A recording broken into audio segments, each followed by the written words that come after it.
own away. The fight-back in the second half really helped make this a thoroughly enjoyable match. Sneyd finally remembering how to kick a ball helped, but well done Wigan. Rich Wilkinson, he says, now then lads, well done Pies, a much deserved win unlike Wires. I'm well chuffed for Mark, I'll be cheering for Wigan next week. Somebody smells the sloppy awards coming, that's all I'm saying about that. Rich Langley says, what do you want as a neutral in a semi-final but a game too far for Hull, whose season has sputtered out rather than shone brightly? Wigan's experience of finals football has pulled them through in another game where refereeing decisions had an impact. Have we had any news from Old Trafford, Mark? No. None yet. Okay. So what did this weekend do in terms of predictions and Super Brew then? I had 3 out of 3 in the predictions. We'll talk about the third game in a minute. You were 2 out of 3, so I think I won in the end. I also won the yellow cap in Super Brew. But more crucially, Dargana's lead from Chris Walsh is down to 1/4 of a point with 1 game left. Wow, that is tense. I don't want to give too much away because you know we know how Darren knows how to pick him, doesn't he? No, he knows how to play the last game to hold on to his win. Yeah. But basically, we've got a Warrington fan up against a Wigan fan in the right. There you go. In the final. Right. Well, those are your semi-finals taken care of. Then let's look at some results from elsewhere in the world of rugby league.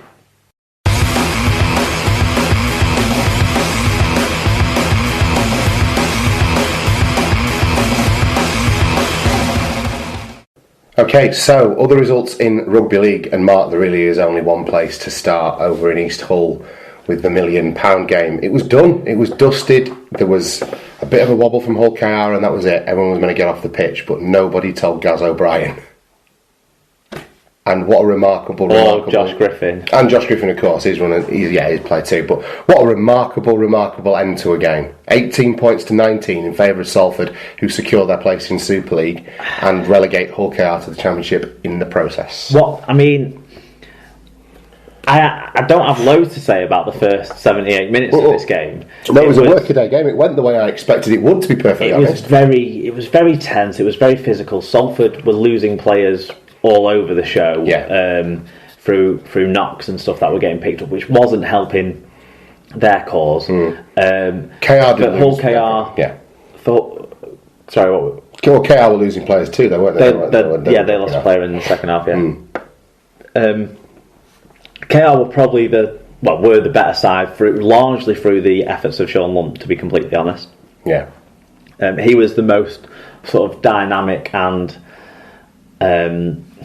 sort of scruff of the neck kind of guy. You could tell he played in the grand final before, that sort of thing. He injected himself into this game like I haven't seen him do since his Rovers. Was it his debut where he scored like a hat trick or something? That's right. Middle of last year.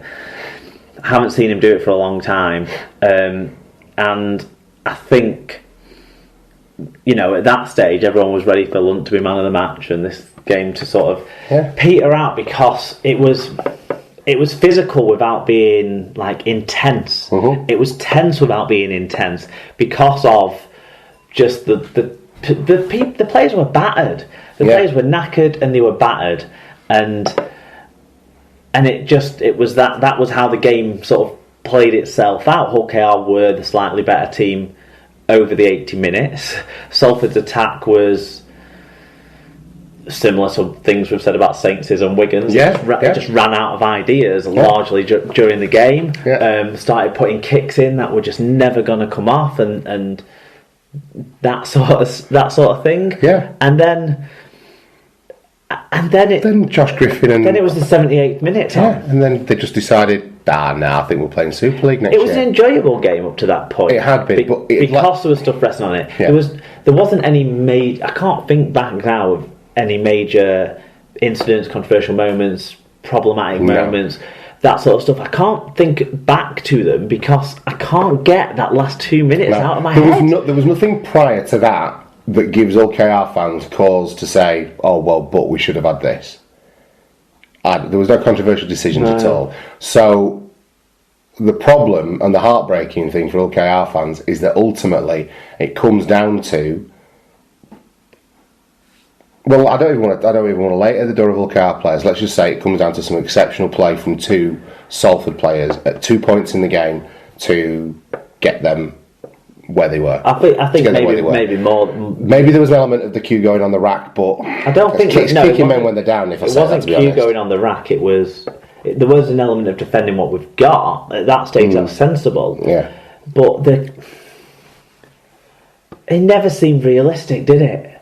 What happened? What Salford did? I haven't seen it in them when you've seen them play against a full-time opposition. Yeah. Since the 6 points were deducted, let alone in the 8th, let alone in this match. Since the 6 points were deducted, they haven't had that fight in them that they had in that last 2 minutes. And in some sense, against a full-time side. And in some senses, perhaps this is not justice done, but perhaps this is everything. Maybe the force is realigned. All things being equal. Maybe the force is realigned now, because this group of players should not. It's sad that it was bad that group of players are the ones that bear the punishment for the past indiscretions of their chairman. So this is perhaps an evening of the playing field. Something that they had zero control over or zero influence over. Exactly. Even very few of them any sort of link to. Yeah, absolutely. So for that group of lads who, had they not lost those points due to the past indiscretions of the club's owner,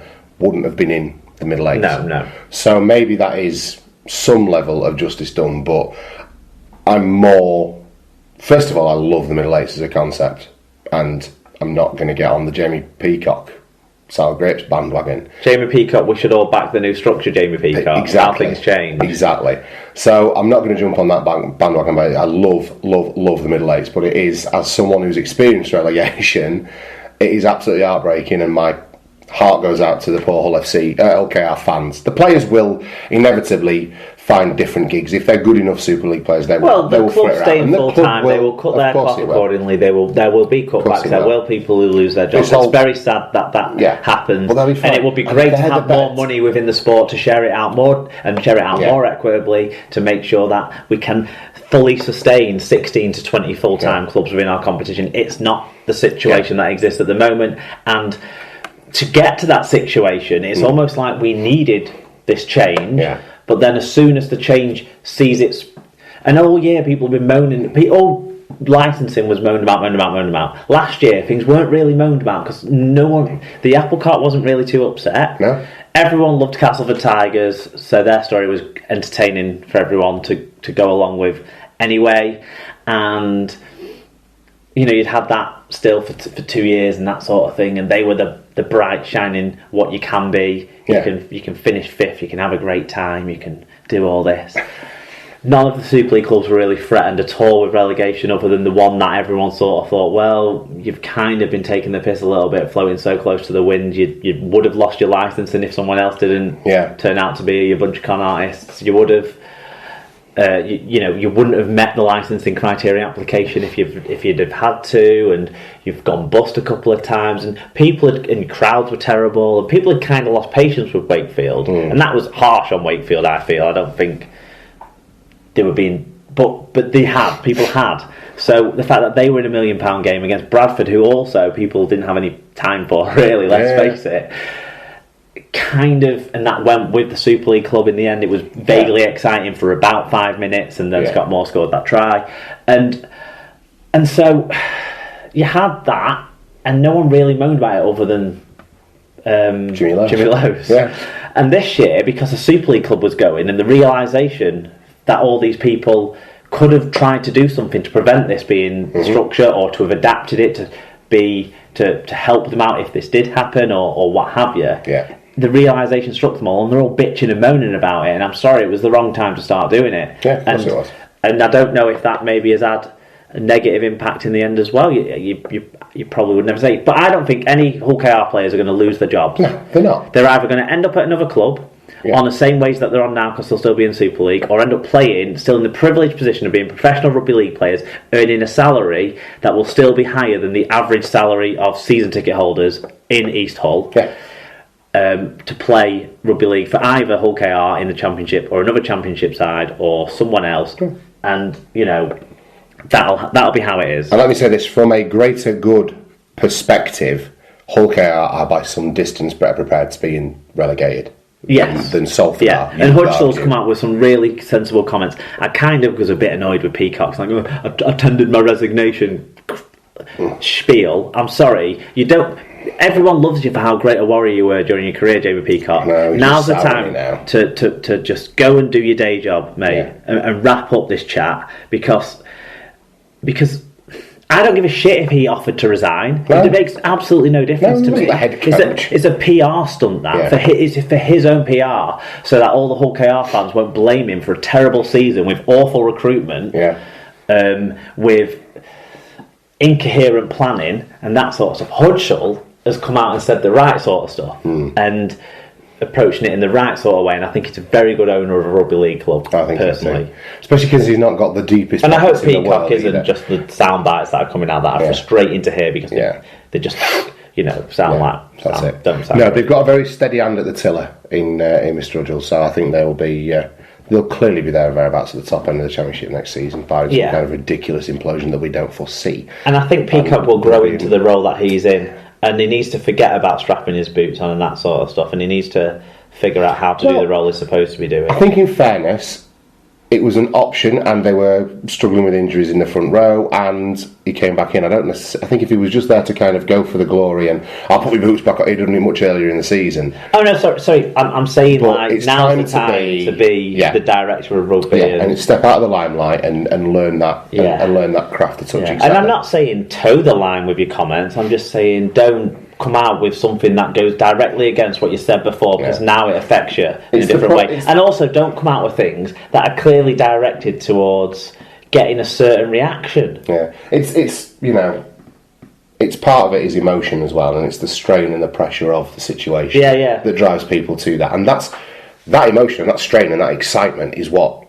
I think made the middle eights, and they were compelling and exciting this year. Is it Nigel or Hudgell? Neil. Let Neil Hudgell be the one who says about. That's why. To be fair, that's why I called him Mr. Hudgell about 45 seconds ago, because I couldn't join it up. He should have been the one making any sort of statements if Kevin Peacock had offered to resign or anything. Not Peacock himself. That's all I'm saying. Did you get that wrong on purpose? What? Did you call him Kevin Peacock on purpose? Did I? Yes.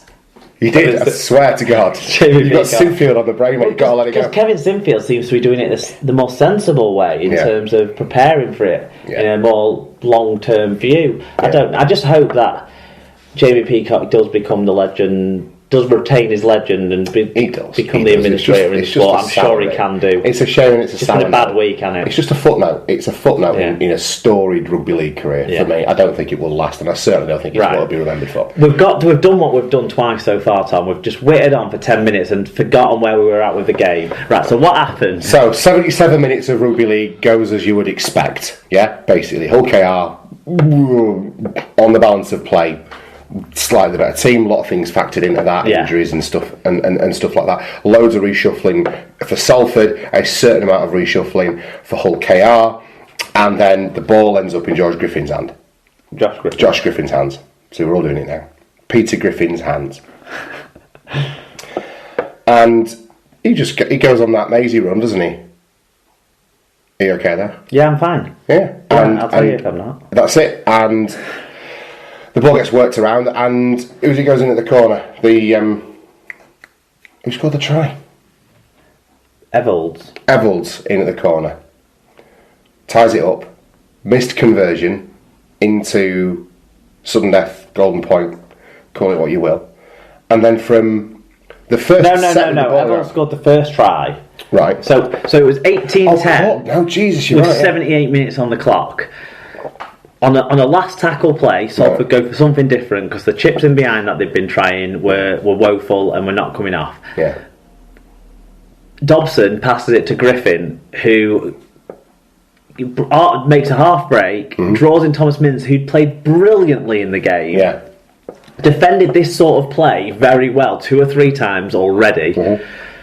But this time it was too close to the line for him to do anything about it, really. And an offload is slipped out the back door by Griffin to Evolds. It goes over in the corner. Very difficult conversion. It's missed. Then, with 53 seconds remaining after time had gone off following everyone getting back into position... Let me stop you there. With that 53 seconds remaining, I was losing my temper with them for not just getting the ball back. Why were they wasting... Because the clock was going, and I'm shouting at the screen, why are you wasting this time? just get the ball back and go for 4 again. I was thinking that why did they bother going for the conversion? But anyway, so they get it back.